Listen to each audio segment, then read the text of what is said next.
श्री सीताराम। जय जय श्री सीताराम। कल की कथा हमने पुत्र युधिष्ठिर यज्ञ तक समाप्त किया था। तो हमने रामचरितमानस की राम कथा की महिमा नहीं बताई थी। आज हम रामचरितमानस की महिमा बताएंगे। रामचरितमानस की महिमा गोस्वामी जी कहते हैं, रामचरितमानस एहि नामा, सुनत श्रवण जेव ही पाय विश्रामा। पूज्यपाद गोस्वामी जी कहते हैं, इनका नाम रामचरितमानस है। आपको एक बात बताऊं, मानस से पहले जितने ग्रंथ बने सबका नाम रामायण था। सबसे पहला श्रीमद् वाल्मीकि रामायण, फिर अध्यात्म रामायण, फिर तात्पर्य रामायण, फिर आनंद रामायण। जितने बने सबका नाम रामायण पड़ा। परंतु पूज्यपाद गोस्वामी जी इनका नाम रामायण नहीं रखा, श्री रामचरितमानस रखा। आप जब पुरानी प्रति लेंगे तो उसमें खड़े लिखा हुआ श्री रामचरितमानस। मानस का अर्थ होता है मन। श्री रामचरितमानस जब आप लिखेंगे तो सबसे नीचे क्या हुआ, मानस यानी मन। मन के ऊपर श्री रामचरित खड़ा है। गोस्वामी जी कहना चाहते हैं, जो इस ग्रंथ को ध्यान से पढ़ लेगा, पढ़ के समझ जाएगा, अंत में उसके मानस के ऊपर यानी मन के ऊपर पूरा का पूरा श्री राम जी का चरित्र आकर अवस्थित हो जाएगा। इस ग्रंथ का महत्व है। और कथा श्री राम कथा प्रदान करती है, विश्राम प्रदान करती है। एक कथा है क्या, मानस एक सरोवर है। सरोवर का मतलब है तालाब। जिस प्रकार सरोवर के 4 घाट होते हैं, उसी प्रकार इस मानस सरोवर के भी 4 घाट हैं। हर घाट पर एक वक्ता है, हर घाट पर एक श्रोता है।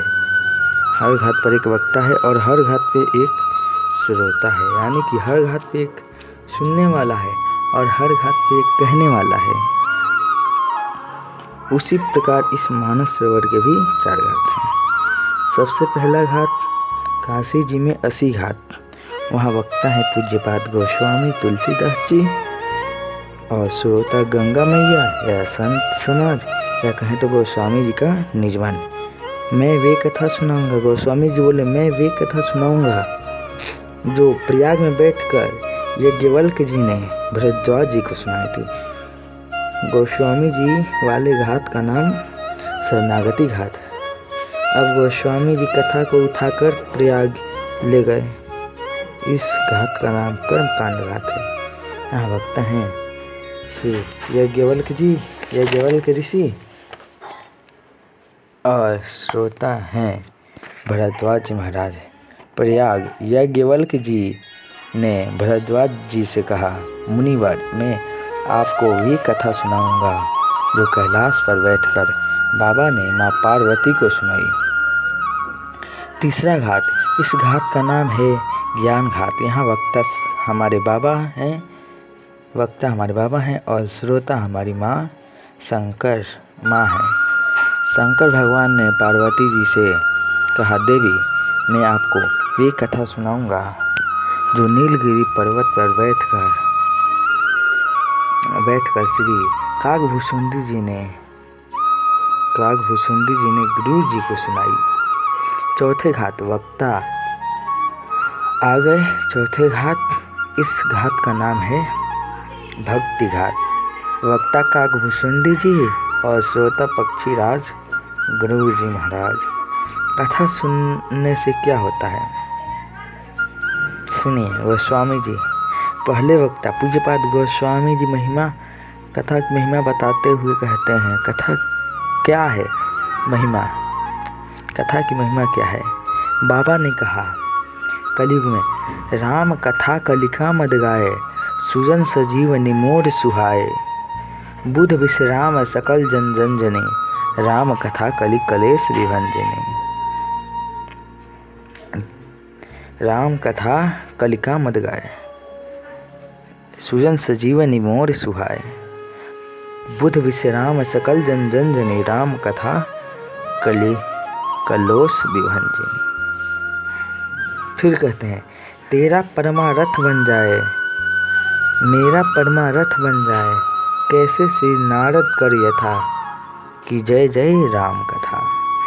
तो वहीं दूसरे वक्ता यज्ञवल्क्य जी महिमा बताते हुए कहते हैं महामोह महिषेश विशाला, राम कथा कालिका कराला। कहते हैं दुनिया के काम क्रोध मोह लोभ सब महिषासुर हैं और राम कथा काली जी हैं। महामोह महिषेश विशाला, राम कथा कालिका कराला।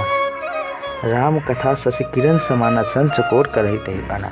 राम कथा शशि के किरण के समान है, चंद्रमा के किरण के समान और संचकोर है। फिर कहते हैं अब तीसरे वक्ता बाबा मेरे कैलाश पर बैठकर माँ भवानी से कथा की महिमा बताते हुए बोले देवी राम कथा कली वितप कुठारी, सादर सुनो गिरिराज कुमारी। बाबा कहे देवी कलयुग के वितारी यदि वृक्ष बन जाए तो उस विकार रूप वृक्ष को काटने के लिए राम जी की कथा कुल्हाड़ी है। राम कथा सुंदर करतारी, संशय विहग उड़ावन हारी। राम कथा अगर आप कहीं जाएंगे वहाँ ढेर सारे पक्षी बैठे होंगे, आप जाकर बीच में ताली बजाइएगा तो सभी उड़ जाएंगे। उसी प्रकार ये राम कथा रूपी ताली अपने जीवन में बजा के तो देखिए आपके जीवन की तो सभी पक्षी उड़ जाएंगे। उसी प्रकार इस रामचरितमानस रूपी ताली को बजाइए तो आपके जीवन के भी सभी पक्षी काम क्रोध मोह लोभ सब पक्षी है ना उड़ जाएंगे। अब देखिए चौथे घाट एक बड़ी अद्भुत बात। चौथे घाट पे वक्ता महिमा नहीं गए, सुनने वाले श्रोता आए थे, यहाँ पे जो श्रोता आए थे वही महिमा गाने लगे। कौन? कौआ जी महाराज, कागभूषुंडी जी। कहे सुनहु तात जहि कारण आवे, सो सब भयउ दरस तव पावे, देखि परम पावन तव आश्रम, सदा सुखद दुख कुंज नसावनी। कहे सुनहु तात जहि कारण आयो, सो सब भयहु दरस तव पायो, देखि परम पावन तव आश्रम, गयहु मोर संशय नाना भ्रम। अब श्री राम कथा अति पावनी, सदा सुखद दुख कंज नसावनी। सादर तात सुनाहु मोरी, कथा इसे श्रवण कर मिट जाती है। राम कथा श्रवण कर मिट जाती है सब पाप। तो आज श्री रामचरितमानस यानी राम कथा की महिमा यहीं पे समाप्त करते हैं और कल से भी राम कथा ही होगा और राम कथा की महिमा कल भी गाई जाएगी। जय जय श्री सीताराम, जय जय श्री सीताराम।